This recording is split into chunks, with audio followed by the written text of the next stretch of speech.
नमस्कार। क्या आप जानते हैं कि आज जो हलचल, डर और पशु प्रेमी बनाम नागरिक सुरक्षा की जो बहस देश भर में छिड़ी हुई है, उसका सीधा, साहसिक और असली हल किसी और ने नहीं बल्कि राष्ट्रपिता महात्मा गांधी ने आज से करीब 100 साल पहले ही बता दिया था। वह भी बिल्कुल सटीक उपाय। कई शताब्दियों से कुत्तों को इंसान का सबसे वफादार साथी माना जाता है, लेकिन आज पूरे भारत में हालात बदल चुके हैं। सड़कों, गलियों, कॉलोनियों में दिन रात घूमते आवारा कुत्तों के झुंड द्वारा बच्चों, महिलाओं और बुजुर्गों तक को बेधड़क नोच डालना, राहगीरों पर जानलेवा हमला करना, यहां तक कि खाद्य सामग्री छीन कर ले जाना, ये सब अब आम बात हो गई है। अखबारों और टीवी चैनलों में रोज नृशंस घटनाओं की मार्मिक खबरें, कैमरे में कैद होती मासूम चीखें और वह डर जिसके चलते माँ बाप अपने बच्चों को खुद ही स्कूल तक छोड़ने जाने लगे हैं। आखिर यह सब कब थमेगा? पिछले कुछ ही महीनों में दिल्ली, मुंबई, भोपाल, लखनऊ, चंडीगढ़ जैसे शहरों में छोटे बच्चों पर कुत्तों के हमले से लेकर कई जगह उनको नोच कर खाने जैसी विभत्स घटनाएं देश को झकझोर चुकी हैं। यही वजह है कि सुप्रीम कोर्ट ने हाल ही में एक बड़ा अंतरिम आदेश सुनाया है। कोर्ट का कहना है कि सामाजिक सुरक्षा, बच्चों और नागरिकों का जीवन सर्वोपरि है। कानून का अहिंसावाद भी जिम्मेदारी के साथ होना चाहिए। लेकिन आदेश सुनाए जाने के साथ ही पशु प्रेमियों, एनिमल राइट्स समूहों ने सड़कों पर आकर तीखा विरोध किया। उनका कहना है कि कुत्ते समाज का हिस्सा हैं, उन्हें मारना अमानवीय है। नसबंदी, टीकाकरण और आश्रय गृह ही समाधान है। यही बहस आज देश के हर मोहल्ले से लेकर सुप्रीम कोर्ट, सोशल मीडिया और मीडिया चैनल तक छाई हुई है। लेकिन क्या आप जानते हैं, आज जो हलचल, डर और पशु मित्र बनाम नागरिक सुरक्षा की यह बहस है, उसका हल महात्मा गांधी ने आज से करीब एक शताब्दी पहले ही बता दिया था। जी हां, गांधी जी, जिन्होंने अहिंसा को धर्म और जीवन का सर्वोच्च आदर्श बनाया। उन्होंने यंग इंडिया में 1926-27 में अपने लेख में साफ लिखा, घूमते आवारा कुत्ते समाज की करुणा या सभ्यता का नहीं, लापरवाही और अज्ञानता का संकेत हैं। अगर इनका कोई जिम्मेदार पालक नहीं, नगर पालिका देख रेख नहीं कर सकती, तो खतरनाक या पागल कुत्तों को मार देना चाहिए। यह सच्ची दया, सच्ची मानवता और सामाजिक जिम्मेदारी है। गांधी जी का साफ तर्क था, अगर कोई कुत्ता गंभीर रूप से हिंसक है, बीमार है, पागल है और उसे न अपनाया जा सकता है, न इलाज या नियंत्रण संभव है, तो उसे कष्ट मुक्त करना यानी मानवीय तरीके से मारना ही कर्तव्य की आपत्ति यानी ड्यूटी इन डिस्ट्रेस है। गांधी जी अहिंसा के सबसे बड़े उपासक थे, लेकिन उन्होंने बार बार चिताया कि करुणा और असली मानवता में फर्क है। अनुशासन और जिम्मेदारी ही असली सेवा है। उनका कहना था, सिर्फ कुत्ता मैत्री या अकारण दया के नाम पर डर, खून खराबा और नागरिक खतरे को स्वीकारना भी अमानवीय है। उन्होंने साफ शब्दों में लिखा था, हर व्यक्ति अपने कुत्ते का पंजीकरण और देख रेख करे, न कि केवल अपनाए। लेकिन जब तक म्युनिसिपल बोर्ड या नगर पालिका पालने में सक्षम हो तभी पाले, अन्यथा पालक की जिम्मेदारी न निभा पाए तो कुत्तों को आश्रय गृह, नसबंदी, टीकाकरण या फिर अगर सचमुच संकट हो, विज्ञानोचित तरीके से मुक्त किया जाए।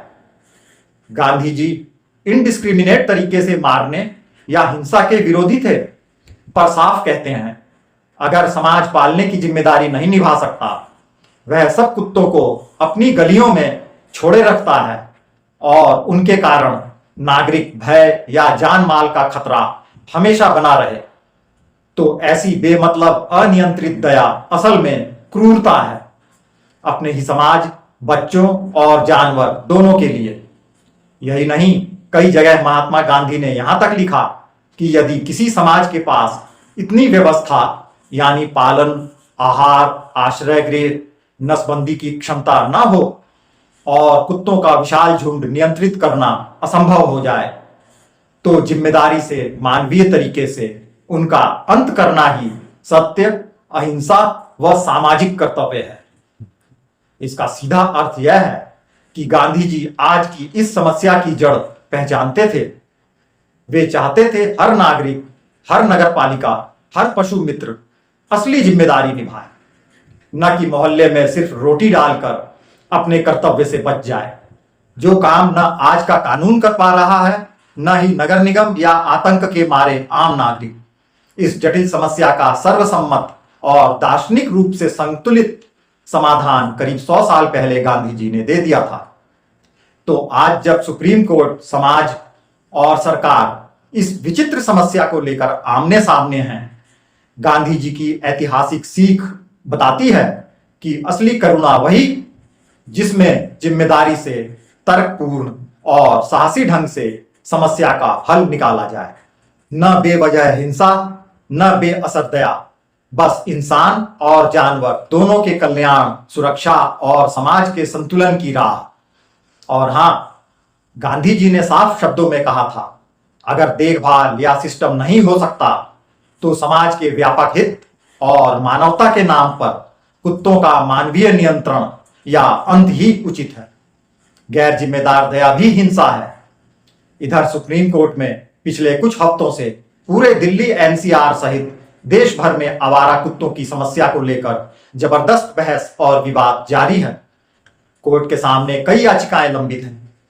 कुछ संस्थाएं और नागरिक आवारा कुत्तों के प्रकोप से सुरक्षा की मांग को लेकर तुरंत कार्रवाई की मांग कर रही हैं, तो दूसरी ओर पशु प्रेमी संगठनों ने ऐसे किसी भी कट्टर कदम का विरोध करते हुए मानवीय और वैज्ञानिक समाधान की वकालत की है।